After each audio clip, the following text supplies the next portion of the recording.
voulez, c'est un mélange entre des gens qui connaissent très bien le terrain et des gens spécialistes de l'aménagement qui ont travaillé à Rotterdam, ailleurs. Bon, alors tout le monde fait le même montage. L'idée, c'est de mélanger des regards.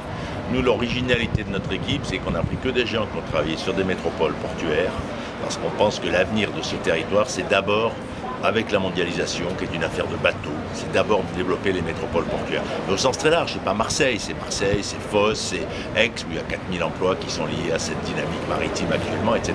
Vous savez, le port de Marseille, c'était le 4e port du monde, c'est devenu le 48e. Le grand projet qu'on doit avoir tous, c'est d'en faire d'abord un des 25 premiers ports du monde. C'est ça l'enjeu, au fond. Le reste, c'est quand même un peu des discours. Donc il y a cette réflexion de fond. Et après, si vous voulez, un projet comme ça, au fond, c'est comment on arrive à en faire quelque chose qui fait rêver les gens. Il ne faut pas toucher aux identités des gens. Celui qui habite à Mimé, il n'est pas aixois, il n'est pas martégal, il n'est pas marseillais. D'ailleurs, le marseillais de Saint-Joseph, ce n'est pas le marseillais de la Pointe-Rouge.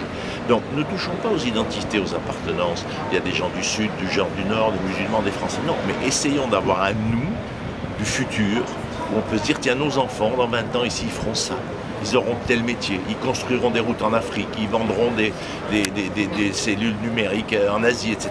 C'est ça qu'il faut faire, inventer ce nous du futur. Est-ce que vous avez des modèles de métropole monde qui pourraient servir pour Aix-Marseille-Provence? C'est pas comme ça qu'il faut dire. Il faut dire les pays qui gagnent dans la mondialisation ont des capitales qui sont des grands ports. Vous prenez l'Angleterre, vous prenez le Rhin avec l'Allemagne, vous prenez New York, vous prenez Shanghai. Il faut bien comprendre ça. Le problème de la France, c'est qu'on a une capitale terrienne. On a le même problème que la Russie. C'est pour ça que la Russie cherche tellement à retrouver des accès à la mer. La mondialisation est une affaire de bateaux massivement. Et donc les pays qui n'ont pas de grande métropole maritime monde reculent dans la mondialisation. Et la question de la France, c'est est-ce que la France va enfin comprendre qu'elle a besoin de jouer cette métropole comme une porte sur le monde? Et comment rendre les habitants fiers de cette métropole?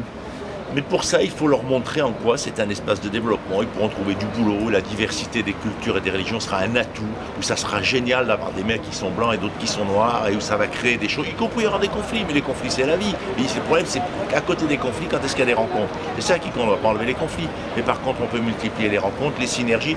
Vous savez, l'économie de cette ville, dans les 30 ans qui viennent, c'est le développement de l'Afrique. L'Afrique, ils vont être 1,5 million.